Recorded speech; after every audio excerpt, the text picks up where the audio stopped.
আমার খুব মজা হচ্ছে, পিপির বাড়ি যাবো যাবো। ব্রাশ করো। তুমি মিকিকে নিয়ে এসছো কেন? চান করবো তো। তো কি করবে? মিকি কি করবে? মিকিও চান করবে। তো তুমি ব্রাশটা করে নাও তাড়াতাড়ি। নাও নাও নাও নাও। পিপির বাড়ির নাম শুনলেই গোলা খুব মজা পায়। কি করছে রে? শ্যাম্পু মারতে। কেন শ্যাম্পু করছে কেন? পিপি লড়ি আবার নয় জন্য চান করছে। ও আচ্ছা আচ্ছা, বুঝলাম। তারপর আমরা সবাই মিলে বেরিয়ে পড়েছিলাম। মা আগের দিন রাতের থেকে ছিল এই বাড়িতে। বেরিয়ে পড়েছি। গুনু তো ঘুরতে যাওয়ার নাম শুনলেই ভারী মজা পায়। আজকে আমাদের পিপির বাড়ির নেমন্তন্ন, গিয়ে দেখবো কি কি রান্না হচ্ছে। আমরা অনেকটাই লেট করে ফেলেছি আজকে পৌঁছাতে। আমরা মানে সব জায়গাতেই লেট করে ফেলি আলটিমেটলি। গোলা গিয়ে পিপিকে ধাপ্পা করবে, কিন্তু পিপি ছিল দোকানে।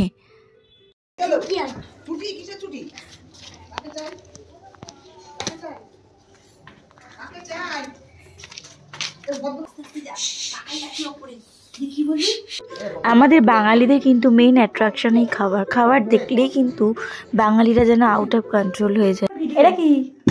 এটা মালাইকারি। এটা তো মাছের মাথা দিয়ে বাঁধাকপি। বৌদি এই কি রান্নার আবার ছোট এগুলো কি? এটা থোড় ছিচকি, ওটা মেথি শাক। ও চাটনি। এটা কি? আলুর দম। আলুর দম তিনটেই পড়ে আছে। অনেক কিছু। গোলার আজকে লাঞ্চ কি? চিকেন ভাত, মাটন স্টু ভাত। ওইটা মুভি যেটা দেখছো ওটা দেখো। দেখবি? না না আমি নেব না, আমি নেব না। আমি তো ব্লগিং এ থাকবো না। কি? আমাকে কাট করো।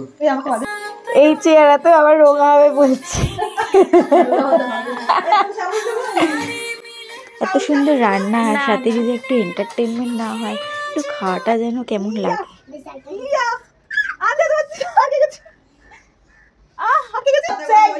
এখন বলছে বেরোবে, দেখ না।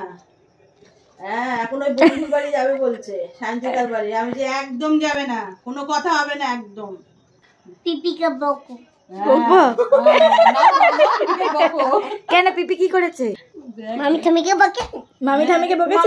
আমাকে বকলো তখন, তাই না? বড় তুমি তো ছোট, তুমি তারপর বাড়ি আসার সময় দিদাকে হামি দিয়ে ও পিপিকে বাই বাই করে আমরা বাড়ি।